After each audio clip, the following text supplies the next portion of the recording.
For our top story this hour, we are following reports that white supremacists recently arrested in the United States have been accused of traveling to Europe to meet with Nazis.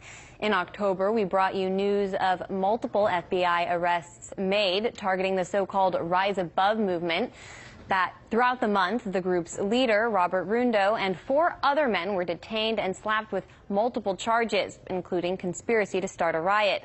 The penalties stem from their involvement in the 2017 Charlottesville violence, which resulted in street fighting and the eventual killing of anti-fascist demonstrator Heather Heyer by a self-identified white supremacist.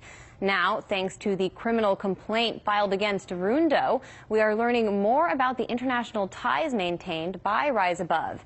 FBI Special Agent Scott Bierworth writes in the document, quote, "In the spring of 2018, several Rise Above members traveled to Germany, Ukraine, and Italy to celebrate Adolf Hitler's birthday and meet with members of European white supremacy extremist groups."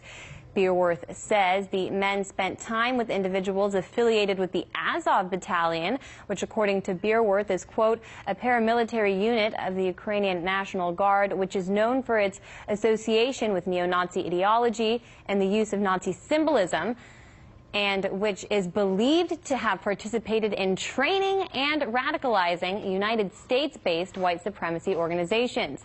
These revelations are shocking, not just because of what it tells us about the Rise Above movement, but because the FBI is actually claiming neo-Nazi groups in the United States have received training from the Azov Battalion.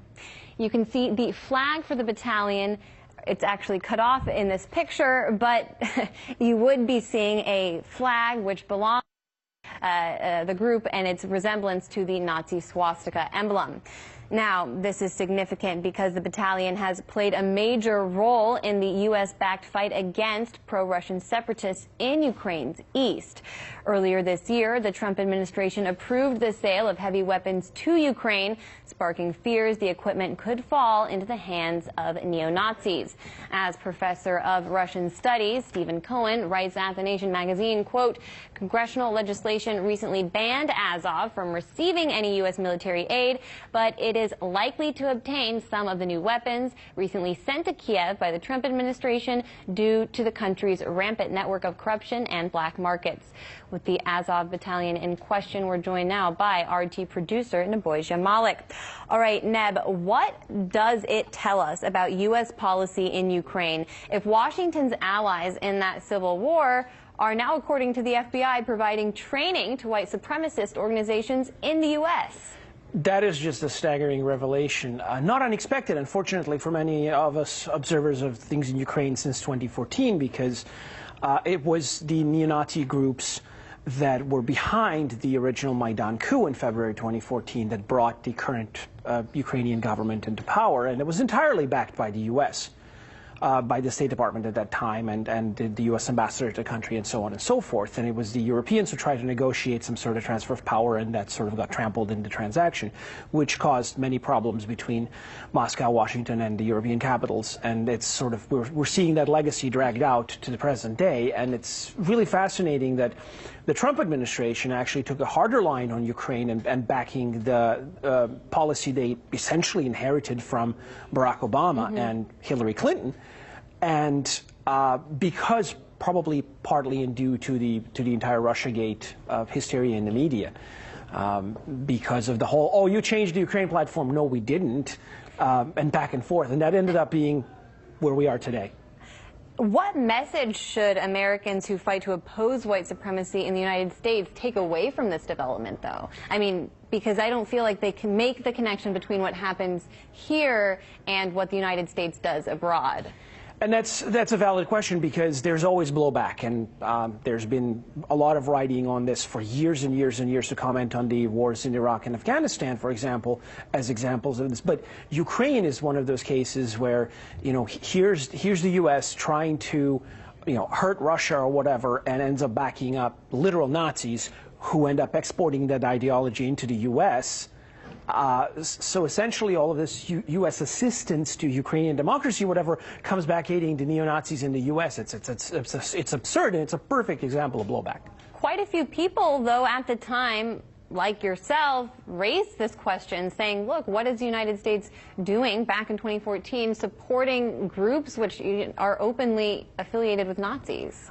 And we've been getting the same response. We are getting the same response today as we did back then. Shut up, you Russian spy. That you're Russian propaganda if you make that point. Exactly. And people would say, well, look at the Nazis in Ukraine. And then the mainstream media would come back, no Nazis in Ukraine. What Nazis? There's no Nazis in Ukraine. Well, and then stuff like this happens. Apparently this FBI special agent is also a Russian propagandist, Neb. It seems to who be. Knew?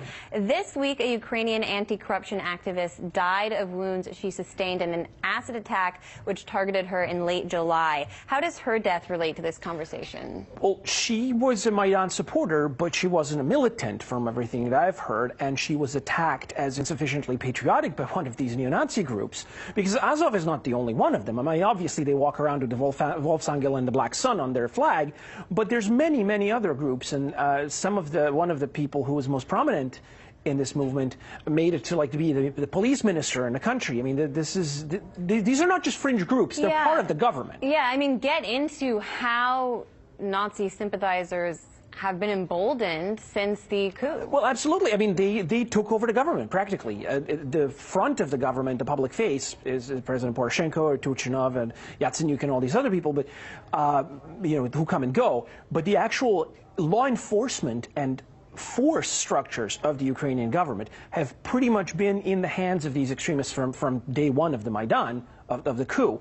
And you basically have these militias running completely unchecked throughout the country, beating up people who they believe disagree with them, mobbing newspaper editors, pistol whipping parliamentarians. It's a reign of terror. And you don't see any of this in the mainstream media? No, because the official narrative is that Ukraine is a pro-U.S. democracy threatened by evil Russia, and therefore anything goes. And this is just absurd. This is literally producing Nazis. Well, perhaps these documents will not allow people to deny the fact this is going on anymore. Straight from the mouth of the FBI there, now saying white supremacists in the United States working with Ukrainian Nazis. Nebojsa Malik, thanks so much for coming on. Hey YouTube, thanks for checking out our channel. We hope you enjoyed the video.